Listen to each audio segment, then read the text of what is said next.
Mesdames, Messieurs, bonsoir et bienvenue au condensé de l'actualité de cette semaine sur Kingo TV. Tout de suite, les titres. Les Tchoko-Tchoko tiennent dans la journée de ce samedi 13 août 2022 un congrès extraordinaire. Il va en découler la fusion au nom du Parti du Renouveau démocratique avec l'Union progressiste. 10 août, journée mondiale consacrée au roi de la forêt, tout savoir sur le lion dans cette édition. Et puis en interactualité, nous ferons un tour au Ghana ainsi qu'au Kenya.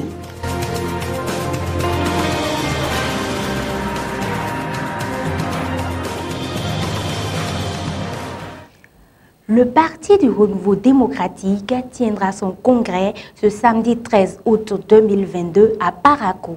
Fusion ou union, les deux partis vont effectivement ensemble devoir, avec la direction exécutive du Parti du Renouveau démocratique, informer les militants, les partisans, conformément au statut pour prendre la décision. Le mariage entre le Parti Union progressiste UP et le Parti du Renouveau démocratique fera office de traitement auprès des militants du Parti du Maître Adrien Humbedji. Doit-on s'attendre à la création d'un nouveau parti? Wait and see. Toujours Parakou à l'honneur, la COTEB bientôt réouverte pour le bonheur des citoyens.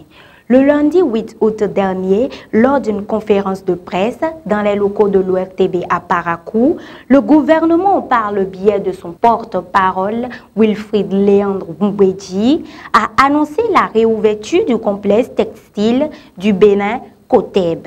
Une annonce qui va sûrement faire le bonheur des Béninois en général et ceux du Septentrion en particulier. Le complexe textile du Bénin sera une réalité dans les mois prochains. Rappelons que le COTEB est une société de textile d'économie mixte du Bénin spécialisée dans la transformation du coton en vêtements, tissus, treillis, serviettes, torchons et bien d'autres. La journée du 10 août est décrétée la journée mondiale du lion, l'occasion pour rendre hommage au roi lion qui est le roi de la forêt. Découvrons ensemble ce carnivore. Roi des animaux, seigneur des steppes, souverain de la vie et de la mort, autant d'épithètes que le lion doit certainement à sa crinière flamboyante, à son port de tête altier et à ses rugissements terrifiants. Après le tigre, le lion est le deuxième plus grand félidé et ainsi le plus grand carnivore d'Afrique. Mesurant 172 à 250 cm de long du bout du museau à la base de la queue, le lion possède une queue d'en moyenne 90 cm. Kini, c'est ainsi qu'on l'appelle en fond. Il se nourrit essentiellement de bovidés comme les élans, les youns et des mammifères comme les zèbres et les phacochères. Mais la liste est longue. Toutefois, durant les périodes difficiles, ils sont contraints de chasser les petits animaux comme les lapins ou certains rongeurs et reptiles. Bien qu'il consomme en moyenne 7 kg de viande par jour, le lion ne passe pas son temps à chasser. Il demeure inactif pendant plus de 21 heures par jour. Ce grand félin ne chasse qu'une fois sa réserve de nourriture épuisée. Il possède une très bonne vision optique, ce qui lui permet de chasser dans la nuit. Avec une espérance de vie très longue, il vit environ 15 ans en pleine nature et jusqu'à 30 ans en captivité. Son poids est estimé à 180 kg pour la femelle et 250 kg pour le mâle. En Afrique, il existe diverses formes de sous-espèces de lion qui sont principalement différenciées par la taille du corps et de la crinière. On peut citer le lion du Sénégal, le lion des Massaïs, le lion du Transvaal, le lion de Katanga, le lion du Congo, le lion d'Asie, le lion blanc et le lion d'Abyssinie. Généralement, autrefois, l'habitat du lion s'étendait de l'Afrique du Nord à l'Asie du Sud-Ouest et de l'Europe à l'Inde en passant par le Moyen-Orient. Aujourd'hui, le lion ne subsiste que dans certaines zones d'Afrique subsaharienne et dans une petite région de l'ouest de l'Inde. Malgré qu'il soit le roi de la forêt, il a peur d'un petit animal appelé hérisson qui utilise les épines couvrant son corps pour se défendre contre les prédateurs. Le lion s'en méfie car s'il s'en approchait, ses épines peuvent lui rester coincées dans la mâchoire toute la vie. Ils ne connaissent pas le goût sucré. Par ailleurs, le lion, au lieu de marcher sa proie, utilise sa mâchoire pour le découper, mais l'avale. Ses griffes peuvent atteindre 4 cm pendant la chasse. En 2 ans, la lionne, quant à elle, a la capacité de mettre bas une seule fois après l'accouplement avec son mâle. C'est elle qui chasse.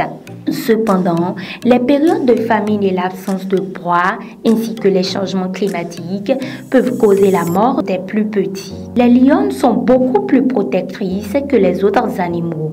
Elles peuvent s'occuper d'un lionceau sans famille, l'allaiter et le mettre à l'abri du besoin.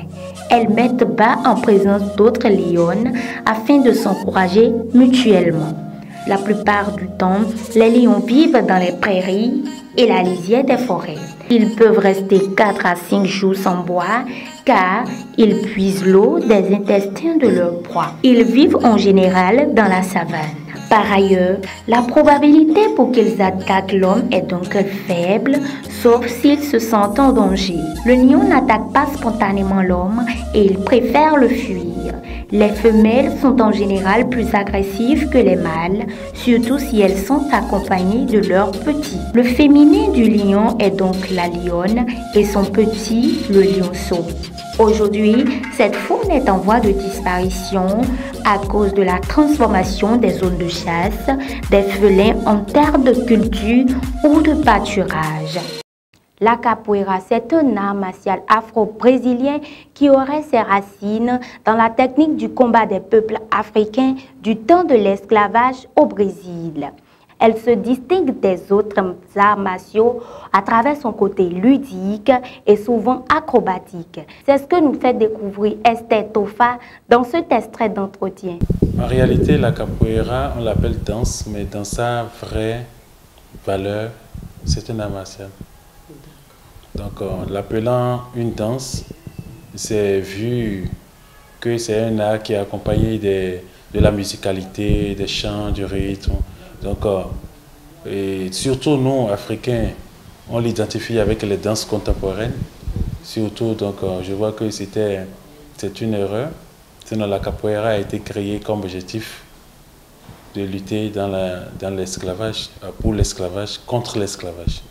Donc, vous voyez, c'était un art martial qui a été développé au Brésil au temps de l'esclavage. Donc, c'est un art martial complet en réalité qui a les systèmes de défense, d'esquive, des attaques, les acrobaties, comme les autres disciplines sportives d'ailleurs. Mais c'est un art qui est vraiment riche en culture parce que les Africains déportés au Brésil au temps de l'esclavage, on leur interdisait la pratique des arts martiaux pour se défendre. Donc, ils étaient obligés de trouver un moyen d'apprendre à se défendre. Voilà pourquoi ils ont su créer cet art martial qu'est la capoeira. D'accord. Vous êtes maître de capoeira. Dans quel contexte est-ce que la capoeira est exécutée concrètement? Déjà ici, vous apprenez à certaines personnes, à des jeunes, à exécuter cet art martial. Dans quel contexte est-ce que cela est exécuté? La capoeira pour nous, comme je viens de le dire, c'est une discipline sportive, c'est un sport, c'est dans le domaine du sport, seulement que c'est riche en culture. Mais je continue toujours à enseigner cette discipline sportive à mes élèves pour les amener quand même dans les tournois parce que nous avons déjà une fédération mondiale de capoeira depuis longtemps, très longtemps, depuis 2013 et notre association en fait partie d'ailleurs et nous sommes membres de cette fédération mondiale et tout récemment je suis en train de former United African Capoeira Federation. C'est une fédération qui couvre le plan africain pour commencer par mener des tournois, des compétitions continentales. Ouais, donc c'est pour cela. Et pour nous, la capoeira, c'est du sport parce qu'on doit le valoriser comme un sport qui est riche avec notre identité, notre richesse historique. Vous voyez, donc c'est pas comme les autres disciplines sportives, mais cette discipline sportive, elle est née de notre sueur, de nos ancêtres qui ont été déportés. Donc ça rappelle notre histoire sur l'esclavage, tant que nous avons déjà des villes historiques sur l'esclavage. Donc il faut associer l'éducation de la jeunesse à travers les arts qui sont nés de nos aïeux. Ouais. D'accord. Donc si je vous comprends bien, c'est que la capoeira ne doit carrément pas être associée à une danse. Non, la capoeira ne doit pas être associée à une danse. La capoeira, beaucoup de danses ont emprunté des pas de la capoeira, mais cela ne fait pas d'elle une danse. Parce que quand deux adversaires exécutent les pas, c'est parce qu'ils sont des pratiquants.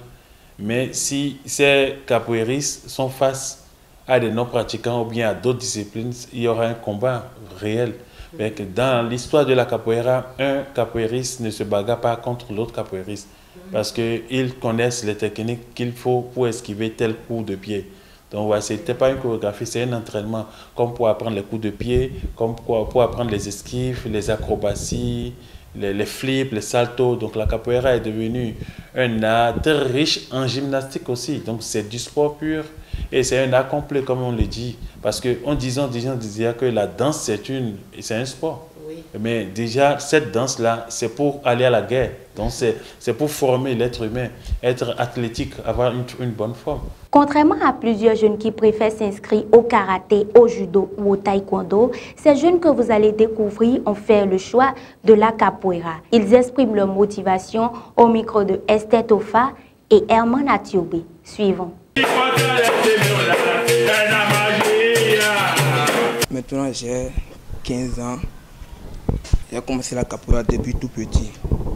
J'ai choisi de faire la capoeira parce que grâce à la capoeira, ça m'a vraiment permis de pouvoir faire beaucoup de choses dans ma vie.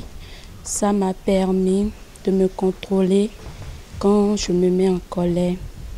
Et aussi, ça m'a permis d'augmenter un peu plus mon intelligence. Et aussi, ça m'a permis de pouvoir faire face à ceux qui sont au danger. Je suis né dedans, quoi. Je n'ai pas le choix. J'ai apprécié, je continue toujours d'apprécier parce que c'est ma vie en fait. Et je vais toujours continuer à travailler dur et pour être le champion. Le campus universitaire, il y a beaucoup de camarades qui veulent faire la capoeira et j'ai déjà noté leur nom et on va constituer un groupe là-bas pour faire la capoeira. Et cette médaille, c'est pour le championnat passé et j'étais le champion, le premier, médaille d'or.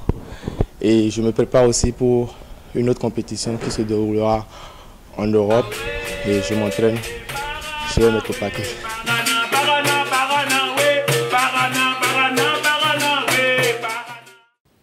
Et pour finir, le Ghana face à une régression de son annotation à cause d'une dette qualifiée de spéculative par les agences internationales. Au Kenya, les populations ont faim et soif de connaître le nom de leur nouveau président.